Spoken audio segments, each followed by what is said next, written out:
La Russie reçoit encore plus d'aide de la Corée du Nord dans son invasion en cours de l'Ukraine. Selon les renseignements ukrainiens, jusqu'à 30 000 autres pourraient être envoyés sur la ligne de front pour une offensive estivale. La Corée du Nord a jusqu'à présent envoyé un total estimé à 14 000 soldats, dont 3 000 renforts, pour remplacer ces pertes. Alors que Moscou est avide de main-d'œuvre et que Pyongyang tient à former ses troupes, Kim Jong-un a confirmé pour la première fois que des troupes nord-coréennes avaient été envoyées pour combattre aux côtés des Russes contre l'Ukraine.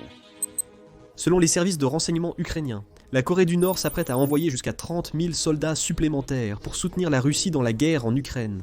Un geste choquant. Cela s'ajoute aux 15 000 déjà déployés, dont beaucoup ne sont jamais revenus. Les renforts ne se limitent pas au champ de bataille. Il s'agit d'un régime qui essaie d'éviter l'effondrement. Alors que les problèmes internes de la Russie s'aggravent, Poutine redoute les réactions qu'une nouvelle mobilisation pourrait susciter dans le pays. Ainsi, au lieu de recruter en interne, il délègue le bain de sang à une autre dictature, disposée à troquer des vies contre des missiles. Dans cette vidéo, nous allons révéler pourquoi Poutine cherche désespérément de l'aide, le coût brutal de la guerre de Poutine, et pourquoi cette décision pourrait changer l'avenir des conflits mondiaux. Expliquons d'abord la présence des troupes nord-coréennes si loin de leur pays. La dure vérité, c'est que la guerre en Ukraine a été un désastre pour la Russie. Plus d'1 million de soldats de Poutine ont déjà été tués ou blessés. En 2024, les pertes ont dépassé celles des 2 premières années de l'invasion. Les chars et véhicules combinés sont détruits par les attaques ukrainiennes, laissant l'armée à bout de force. Sans aide, Poutine pourrait perdre du terrain et le contrôle. C'est là que la Corée du Nord intervient. Et si vous regardez encore, c'est probablement parce que vous vous souciez de la vérité derrière cette guerre. Mais des histoires comme celle-ci, eh bien, elles sont enterrées par l'algorithme, surtout lorsqu'elles font paraître Poutine et Kim faibles. Cliquez sur j'aime et abonnez-vous pour aider à diffuser cette vidéo, surtout à ceux qui pensent que la Russie gagne encore. Pour comprendre le recours de Poutine à la Corée du Nord pour des soldats, il faut regarder l'histoire. La Russie et la Corée du Nord partagent une longue histoire. Les troupes soviétiques ayant établi la Corée du Nord après la Seconde Guerre mondiale et choisi Kim Il-sung, grand-père de Kim Jong-un, pour la diriger. Après des relations en dents de scie au fil des décennies, les choses se sont resserrées, après 2014, lorsque la Russie a annexé la Crimée et a été frappée de sanctions. Les deux sont des parias. La Russie et la Corée du Nord ont entamé des échanges commerciaux, pétrole et nourriture contre main-d'œuvre bon marché. En 2024, ils ont signé un pacte de défense de soutien mutuel. Ce n'est pas qu'un accord, mais un partenariat bâti sur des décennies de lutte commune et désormais sur un désespoir partagé. Maintenant que nous voyons comment ce partenariat a commencé, parlons de ce que la Corée du Nord envoie réellement à la guerre de la Russie. Kim et Poutine se considèrent tous deux comme des marginaux dans un monde dominé par les puissances occidentales, et ils partagent l'objectif de repousser cette influence. Pour la Russie, la Corée du Nord est une source de main-d'œuvre, d'obus d'artillerie et de missiles balistiques.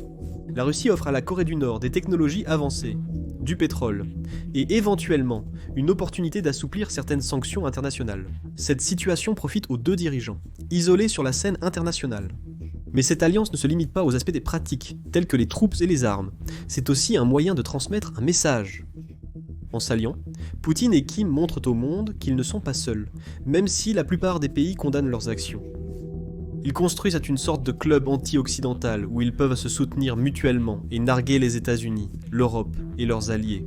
C'est pourquoi vous avez vu des visites de haut niveau, comme des responsables russes à Pyongyang, ou Kim et Poutine célébrant leur amitié lors de cérémonies. Ces moments ne sont pas seulement pour la forme, ils montrent que ce partenariat est là pour durer et qu'il ne fera que se renforcer. Passons maintenant au déploiement de troupes effectuées.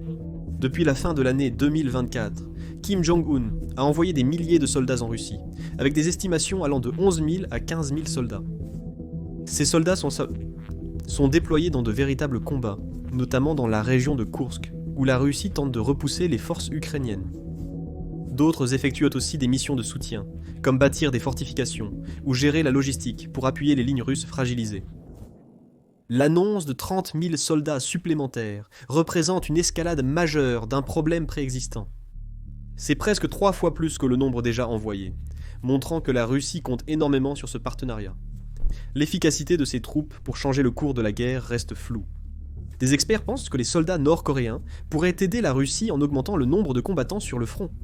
Ils sont réputés pour leur discipline et leur endurance face aux conditions difficiles, qualités essentielles dans cette guerre éprouvante. Mais d'autres ne sont pas aussi sûrs. Ces soldats ne sont pas formés à la guerre moderne comme le sont les forces russes ou ukrainiennes. Ils sont habitués aux tactiques désuètes de la Corée du Nord, basées sur l'infanterie massive et du matériel dépassé. En Ukraine, où la technologie comme les drones et les frappes de précision dominent, ils pourraient avoir du mal à suivre. Selon les services de renseignement occidentaux, environ 6000 soldats nord-coréens de la première vague ont été tués ou blessés. Cela suggère qu'ils subissent de lourdes pertes. Imaginez ces jeunes soldats, certains de seulement 17 ans, blottis dans des tranchées glacées, des drones bourdonnant au-dessus d'eux. Loin de chez eux, ils combattent dans une guerre incompréhensible, conscients que s'ils sont capturés, leur famille risque l'exécution. Si cette tendance persiste, 30 000 soldats de plus pourraient ne pas être le facteur décisif escompté par la Russie. De plus, il existe de sérieux obstacles à surmonter. Pour commencer, ces soldats nord-coréens ne parlent ni russe ni ukrainien, et ils n'ont jamais combattu dans un endroit comme l'Ukraine auparavant. Le terrain, la météo, et les nouvelles tactiques de guerre avec drones, missiles longue portée et tranchées constantes sont inédits pour eux. En plus de cela, déplacer 30 000 personnes sur des milliers de kilomètres de la Corée du Nord jusqu'aux lignes de front russes, c'est un cauchemar logistique. Les vieux ports de la Corée du Nord et les navires russes lents mettent des jours à atteindre Vladivostok tout en évitant d'être détectés. Les chemins de fer russes, surchargés, requièrent de nombreux trajets en train et les approvisionnements manquent au front.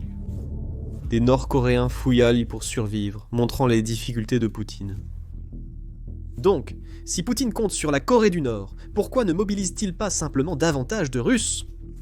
Après tout, la Russie est un vaste pays peuplé d'environ 146 millions d'habitants. On pourrait croire qu'ils auraient de nombreux soldats à mobiliser. Pourquoi ne pas recruter localement plutôt qu'à l'étranger ? Les choses se compliquent en Russie, principalement à cause du nombre stupéfiant de soldats qu'ils ont déjà perdus en Ukraine, comme nous l'avons brièvement évoqué plus tôt. Ce sont principalement des hommes dans la vingtaine et la trentaine qui ne retournent plus auprès de leur famille. La guerre a duré plus longtemps que prévu par Poutine, et les pertes s'accumulent. Chaque annonce de nouvelles mobilisations par la Russie suscite une vague de peur dans tout le pays. Les parents ne veulent pas perdre leur fils, et les jeunes hommes ne veulent pas être envoyés à la guerre où leur survie n'est pas garantie. Cette peur a déjà causé des problèmes. L'annonce d'une mobilisation partielle par Poutine en septembre 2022 a provoqué un exode massif. Des centaines de milliers de Russes, surtout de jeunes hommes, ont fui vers la Géorgie, le Kazakhstan et la Turquie. Tout cela était pour éviter la conscription. D'autres se sont cachés en Russie, migrant vers des régions isolées ou trouvant des moyens d'échapper aux convocations. Le gouvernement a sévi, la police arrêtant des hommes dans les gares et sur les lieux de travail. Mais la résistance est bien présente. Obliger plus de Russes à s'enrôler dans l'armée ne ferait qu'aggraver la situation. Et Vladimir Poutine en est conscient. Il marche sur la corde raide, tentant de poursuivre la guerre sans trop pousser son peuple. Car si on pousse les gens trop loin, ils finissent par se révolter. La démographie en Russie est un autre défi crucial. Même avant la guerre, la Russie avait déjà des problèmes démographiques. Le taux de natalité du pays est bas depuis des décennies, avec plus de décès que de naissances. En 2023, la population russe a baissé d'environ 600 000 habitants. Ce n'est pas seulement à cause de la guerre. Les taux de mortalité élevés, surtout chez les hommes, sont causés par l'alcoolisme, les maladies cardiaques et la Covid-19 qui a durement frappé la Russie. La guerre a empiré la crise. Les jeunes soldats tombés au combat représentant la future main-d'œuvre perdue. Ce sont eux qui auraient fondé des familles et fait tourner l'économie. Cependant, cette future main-d'œuvre est inexistante, assombrissant considérablement l'avenir économique déjà chancelant de la Russie. Actuellement, la population active russe décroît rapidement. Les experts prévoient des millions de travailleurs en moins d'ici 2030 par rapport à aujourd'hui. Enrôler plus de jeunes hommes aggraverait la pénurie de main-d'œuvre dans les usines, les bureaux et les fermes. Il ne s'agit pas seulement de la guerre d'aujourd'hui, mais aussi de ce à quoi ressemblera la Russie dans 10 à 20 ans. Si Poutine continue d'envoyer ces jeunes hommes mourir, il n'en restera plus assez pour construire l'avenir. En plus de cela, la guerre a poussé certains des meilleurs et des plus brillants de Russie à partir. Cette fuite des cerveaux est catastrophique à long terme, et Poutine ne peut pas risquer de l'empirer en enrôlant davantage de personnes dont la Russie a besoin pour survivre. Il y a aussi l'aspect politique. Poutine, au pouvoir depuis plus de 25 ans, a bâti son règne sur un pacte tacite avec le peuple russe. Notre accord est simple, vous vous tenez à l'écart de la politique et je préserve la stabilité. Cependant, la guerre a ébranlé cet équilibre. La mobilisation de 2022 n'était pas seulement impopulaire, elle a déclenché des manifestations dans des villes partout en Russie. Un événement rare dans un pays où la dissidence est risquée.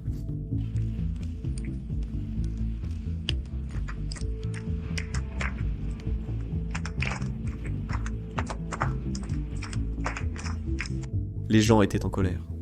Non seulement à cause de la conscription, mais aussi de la perturbation de leur vie par la guerre. Les prix des aliments et des biens ont grimpé, et les sanctions occidentales ont rendu l'accès aux voitures et à l'électronique plus ardu. L'économie russe est dévastée, et les citoyens blâment la guerre pour cela. Une nouvelle grande vague de mobilisation pourrait pousser les gens à bout, particulièrement à Moscou et Saint-Pétersbourg, bastion du soutien à Poutine.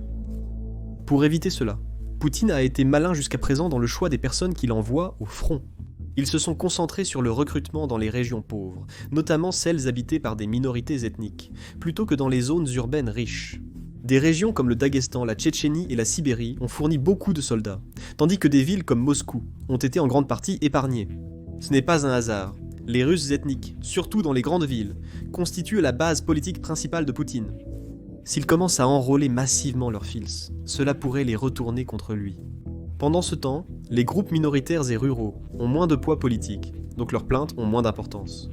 C'est un calcul froid, mais c'est ainsi que Poutine a pu poursuivre la guerre sans trop de remous chez lui. Il faut aussi considérer le ressenti des Russes envers la guerre elle-même.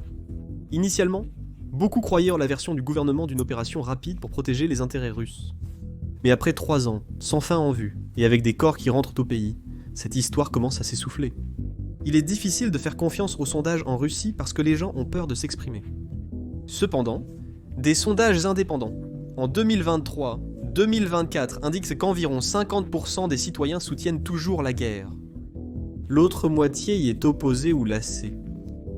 Des sondages révèlent qu'une majorité souhaite des pourparlers de paix pour mettre fin à la guerre. Les jeunes en ont assez, surtout ceux qui risquent la conscription. Ils ne veulent pas mourir pour un conflit qui leur semble de plus en plus absurde. Si Poutine tente de mobiliser encore 100 ou 200 000 Russes, il risquerait non seulement des manifestations, mais aussi une perte de confiance plus large dans son leadership. Et c'est pourquoi il s'appuie sur d'autres sources pour trouver de la main-d'œuvre. Ils ont aussi utilisé des prisonniers, leur offrant la liberté en échange de leur participation au combat, et des mercenaires payés pour rejoindre les rangs. Mais ces solutions sont limitées. Les prisons russes ne sont pas inépuisables. De nombreux détenus engagés au début sont morts ou ont fini leur contrat. Les mercenaires comme le groupe Wagner sont coûteux et pas toujours fiables. Certains combattants du groupe Wagner se sont même retournés contre le Kremlin en 2023, en organisant une rébellion de courte durée. Les options de Poutine pour maintenir les effectifs de son armée sans provoquer de remous en Russie s'amenuisent, il a besoin de nouvelles méthodes. C'est là que la Corée du Nord entre en jeu, et il vaut la peine de regarder de plus près pourquoi ce partenariat a autant de sens pour lui. Les soldats nord-coréens correspondent parfaitement aux besoins de Vladimir Poutine. Ils sont choisis non pas pour leurs compétences de combat, mais parce qu'ils sont disponibles et ne posent pas de problème politique à Poutine. La Corée du Nord possède l'une des plus grandes armées du monde, avec plus de 1,3 million de soldats actifs que Kim Jong-un utilise sans hésitation. Ces soldats sont entraînés à obéir aux ordres en toutes circonstances et sont habitués aux conditions de vie difficiles. De retour chez eux, la nourriture maigre, les longues heures et la discipline stricte ne sont qu'une partie de la vie dans l'armée nord-coréenne. Pour Poutine, cela signifie obtenir des troupes qui ne se plaindront pas, ne déserteront pas et ne susciteront pas de protestations en Russie. Il forme principalement une armée prête à l'emploi qu'il peut déployer dans la guerre sans aucun problème interne. En plus de cela, Kim est prêt à envoyer les soldats contre une certaine somme, et c'est un prix que Poutine peut payer. L'économie nord-coréenne souffre des années de sanctions et d'une gestion défaillante. Le pays peine à nourrir sa population et son armée, tout en dépendant d'équipements obsolètes. Malgré ces difficultés économiques, la Russie détient des ressources dont la Corée du Nord a grand besoin. Le pétrole est un élément majeur. La Corée du Nord en a besoin pour faire fonctionner ses usines et son armée. Quant à la Russie, elle en possède en grande quantité. Les approvisionnements alimentaires en sont un autre. Les récoltes de la Corée du Nord sont mauvaises depuis des années, et la famine est une menace constante. La Russie peut fournir des céréales et d'autres denrées pour soutenir la stabilité du régime de Kim. Il y a des discussions selon lesquelles la Russie pourrait plaider pour un allègement des sanctions à l'Organisation des Nations Unies, bien que cela reste improbable vu l'opposition des États-Unis et de leurs alliés. Cependant, lorsque Kim Jong-un a accepté d'envoyer des soldats en Russie, il n'échangeait pas seulement des vies contre de la nourriture ou du pétrole. Son objectif était plus ambitieux, acquérir le savoir-faire russe dans les armes de haute technologie. Malgré ses efforts de longue date pour développer des missiles redoutables et renforcer ses défenses, la Corée du Nord peine à obtenir les pièces et l'expertise requise en raison des sanctions. La Russie, avec son immense industrie de l'armement, est comme un magasin de bonbons pour Kim. En échange de troupes et d'obus d'artillerie, Poutine a partagé des technologies de pointe qui pourraient rendre l'armée nord-coréenne bien plus dangereuse. Il ne s'agit pas seulement de quelques nouveaux jouets, c'est donner à Kim les moyens de menacer le monde d'une manière qu'il ne pouvait pas auparavant. Selon des rapports de début 2025, la Russie a fourni à la Corée du Nord des plans pour des systèmes de défense aérienne avancés, tels que le S-400. Ces armes peuvent détruire des avions ou des missiles pour à des centaines de kilomètres. Les défenses aériennes nord-coréennes sont obsolètes. La majorité de ces avions datent de l'ère soviétique et peinent à rivaliser avec les chasseurs modernes sud-coréens ou américains. L'acquisition des S-400 aiderait Kim à protéger ses bases de missiles et compliquerait les frappes ennemies. On évoque également une assistance russe pour les missiles balistiques. La Corée du Nord a testé des missiles capables d'atteindre les États-Unis, mais avec des résultats mitigés, certains s'écrasant ou manquant leur cible. Les services de renseignement sud-coréens affirment que la Russie partage des systèmes de guidage et des technologies satellitaires pour rendre ses missiles plus précis. En janvier 2025, un essai de missile nord-coréen a montré un nouveau schéma de vol, et les experts pensent que des ingénieurs russes y ont contribué. La Russie enverrait non seulement des missiles à la Corée du Nord, mais aussi des pièces détachées pour moderniser sa vieille force aérienne, comme des moteurs de MiG-29. Un rapport de 2025 mentionnait même que des pilotes nord-coréens s'entraînaient sur des avions d'attaque russes Su-25 à Vladivostok, apprenant à piloter en situation de combat réel. Ce genre d'échange est très important. Les pilotes nord-coréens acquièrent de l'expérience au combat pour la première fois depuis la guerre de Corée. Pour Poutine, partager cette technologie permet de satisfaire Kim et de maintenir l'arrivée des troupes, mais c'est une décision risquée. Les progrès des missiles nord-coréens risquent de provoquer une course aux armements en Asie, poussant la Corée du Sud et le Japon à renforcer rapidement leur défense. Les États-Unis tirent déjà la sonnette d'alarme, déclarant en avril 2025 que les transferts de technologies russes pourraient déstabiliser la péninsule coréenne. Évidemment, cet accord comporte des risques pour les deux parties. Kim Jong-un dirige la Corée du Nord d'une main de fer, mais envoyer 30 000 soldats combattre en Ukraine n'est pas seulement une décision militaire, c'est un pari risqué. Un pari qui pourrait changer la situation intérieure. Le peuple nord-coréen est contrôlé par une propagande présentant Kim comme un dirigeant quasi divin et l'armée comme invincible. La télévision d'État se vante de la puissance de l'armée, montrant sans cesse des défilés interminables de soldats marchant au pas de loi. Mais maintenant, ces soldats meurent dans une guerre lointaine qui n'a rien à voir avec la Corée du Nord. Si des milliers ne reviennent pas, cela pourrait fissurer le récit que Kim vend à son peuple. Les familles à Pyongyang ou à Hamhung pourraient commencer à chuchoter sur la raison pour laquelle leurs fils et frères sont envoyés mourir pour la Russie. Dans un pays où questionner le dirigeant peut mener à un camp de travail, le régime de Kim travaille dur pour garder le contrôle, ce qui est dangereux. En avril 2025, les médias d'État nord-coréens ont annoncé l'érection d'un monument à Pyongyang pour honorer les soldats sacrifiés pour la justice à Kursk. Cela a présenté leurs morts comme héroïques. Ils ont également offert des récompenses aux familles des soldats. Les récompenses comprennent des rations alimentaires supplémentaires ou l'adhésion au parti des travailleurs, crucial dans le système rigide nord-coréen. Selon les services de renseignement sud-coréens, certaines familles reçoivent $50 par mois, une somme considérable dans un pays où la majorité gagne moins de $10 mensuels. Mais ce ne sont que des pansements sur un problème bien plus vaste. Un ancien soldat nord-coréen, ayant fait défection en 2023, a déclaré que les troupes envoyées en Russie voient cela comme une opportunité d'échapper à la pauvreté. Mais si elles survivent et reviennent avec des récits de défaite ou de chaos, cela pourrait créer du ressentiment. La Corée du Nord n'a jamais mené une guerre de ce genre, et le régime n'a pas l'habitude de gérer des soldats aguerris qui ont vu le monde extérieur. Il y a aussi le risque de défection. Les forces ukrainiennes ont capturé 2 soldats nord-coréens en janvier 2025, et tous deux ont tenté de se suicider plutôt que d'être interrogés, craignant que leur famille ne soit punie. La poigne de Kim est forte, mais des fissures apparaissent. Les soldats capturés ou déserteurs pourraient divulguer des informations sur l'armée nord-coréenne ou critiquer le régime. C'est un cauchemar pour Kim, qui compte sur le secret pour maintenir son pays isolé. Il a redoublé de propagande. Avec des rapports de 2025 indiquant que les écoles enseignent aux enfants que la guerre en Ukraine est un combat contre les démons occidentaux. Mais si le nombre de morts continue d'augmenter, aucun monument, ni aucune compensation ne suffira peut-être à empêcher les gens de se poser des questions. Kim parie que son régime pourra gérer les conséquences. Mais c'est une décision risquée, qui pourrait mettre son contrôle à rude épreuve. Les répercussions internationales sont aussi à considérer. La Corée du Nord, déjà très isolée, a suscité de nouvelles condamnations des États-Unis, de la Corée du Sud, du Japon et d'autres.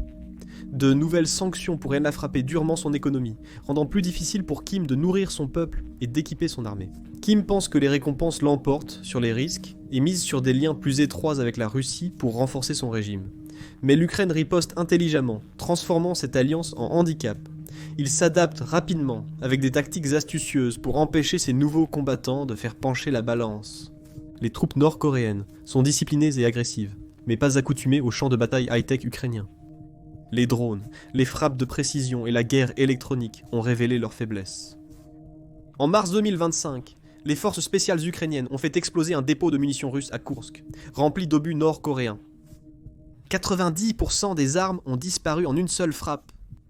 En avril, une frappe de drone a tué 25 soldats nord-coréens, qui ne savaient pas repérer le bourdonnement au-dessus d'eux. L'Ukraine cible aussi les communications des unités russes et nord-coréennes, dont les barrières linguistiques causent de la confusion. Des hackers ukrainiens brouillent les radios russes pour dégrader la situation. Ils collectent aussi du renseignement. En janvier, 2 sergents nord-coréens capturés à Koursk ont révélé des détails sur leur entraînement et morale. Des tracts en coréen ont été largués pour inciter les soldats ennemis à se rendre. Bien que peu probable, même quelques désertions pourraient ébranler l'emprise de Kim. Ces tactiques montrent que l'Ukraine ne fait pas que réagir, elle déjoue l'ennemi. En ciblant l'approvisionnement, utilisant la technologie et exploitant les faiblesses, ils empêchent les troupes nord-coréennes de devenir l'atout décisif sur lequel Poutine compte. Les responsables ukrainiens soulignent la dépendance de la Russie envers la Corée du Nord pour rallier le soutien international, montrant le désespoir de Poutine. C'est l'occasion de présenter la Russie comme un État voyou s'appuyant sur un autre État voyou, ce qui pourrait aider l'Ukraine à obtenir plus d'armes et d'aide. Cette alliance ne change pas seulement la guerre, elle bouleverse le monde. Voici comment les autres pays réagissent. L'OTAN a qualifié cela d'escalade qui rend la guerre bien plus dangereuse. Ils s'inquiètent pour les troupes et les implications sur la stabilité mondiale. Si la Russie et la Corée du Nord s'allient aussi ouvertement, cela pourrait inspirer d'autres régimes autoritaires à faire de même. Les États-Unis et l'Union européenne envisagent de nouvelles sanctions pour sanctionner les 2 pays. Cependant, les sanctions étant déjà très strictes, il est difficile de les renforcer davantage. La Corée du Sud, qui surveille de près la Corée du Nord, est très inquiète. Il redoute que l'aide russe renforce l'armée nord-coréenne, accroissant la menace pour la péninsule coréenne. Cette alliance russo-nord-coréenne redéfinit l'équilibre des pouvoirs au niveau mondial. C'est plus que 2 pays qui s'entraident, c'est la création d'un nouveau bloc. Ensemble, ils forment un contrepoids aux États-Unis et leurs alliés. Ce n'est pas encore une alliance complète, mais c'est un pas dans cette direction, et cela inquiète d'autres pays. L'Iran, qui fournit des drones à la Russie, pourrait se rapprocher de ce groupe. D'autres régimes autoritaires pourraient voir cela comme un modèle, s'unissant pour défier l'Occident. Ce changement pourrait accroître la fréquence et la complexité des conflits. L'Ukraine a également maintenant la possibilité de transformer le désespoir de la Russie en élan. Le fait que Poutine se tourne vers la Corée du Nord pour des dizaines de milliers de soldats montre clairement au monde entier que la Russie est à court d'options. L'Ukraine peut tirer parti du fait que Moscou s'appuie sur l'un des régimes les plus isolés et brutaux du monde.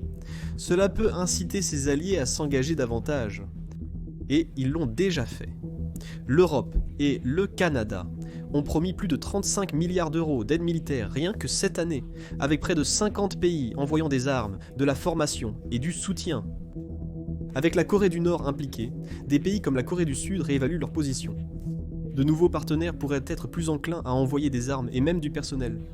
L'Ukraine peut saisir cette occasion pour souligner que la guerre dépasse ses frontières. Il s'agit de stopper une alliance croissante de dictateurs. Et ce message pourrait débloquer la prochaine vague de soutien dont elle a besoin pour continuer à se battre. La Chine, principal allié de la Corée du Nord et acteur clé dans la région, est dans une position délicate. La Chine n'apprécie pas vraiment l'idée d'un rapprochement entre la Corée du Nord et la Russie. Un rapprochement russo-nord-coréen pourrait affaiblir l'emprise de la Chine sur Kim Jong-un. D'un autre côté, la Chine considère la Russie comme un partenaire pour faire face aux États-Unis et à leurs alliés, et ne veut donc pas se la mettre à dos. Jusqu'à présent, la Chine est restée silencieuse, mais soyez certains qu'ils observent chaque mouvement et évaluent leurs options. Si cette alliance se renforce, la Chine pourrait être forcée de clarifier sa position, bouleversant l'équilibre mondial des pouvoirs. La guerre de la Russie, provoquée par l'obsession de Poutine pour la conquête, est un désastre qui a fait reculer le pays de près de 2 décennies sur le plan militaire, le laissant isolé, appauvri et affaibli. 90% de son armée a disparu. 211 milliards de dollars ont été dépensés. Et les sanctions écrasent l'économie. Ce n'était pas une guerre décisive, c'était une invasion imprudente, et maintenant la Russie se noie dans les conséquences de sa propre agression. Ce qui est triste, c'est que Poutine n'a vraiment pas tiré de leçon, et cette alliance directe avec la Corée du Nord n'est qu'une erreur de plus. Poutine se tournant vers la Corée du Nord pour des soldats est non seulement désespéré, mais aussi humiliant. La Russie, ancienne puissance militaire mondiale, en est réduite à implorer l'un des régimes les plus pauvres et isolés du monde d'envoyer des troupes pour sa guerre. Ces troupes sous-alimentées et mal préparées ne le sauveront pas, sacrifiant d'autres vies inutilement. Face à tout cela, l'Ukraine tient tête à 2 dictateurs et continue de se battre. Ce n'est pas que de la force, c'est aussi un espoir, montrant au monde ce que signifie résister aux tyrans.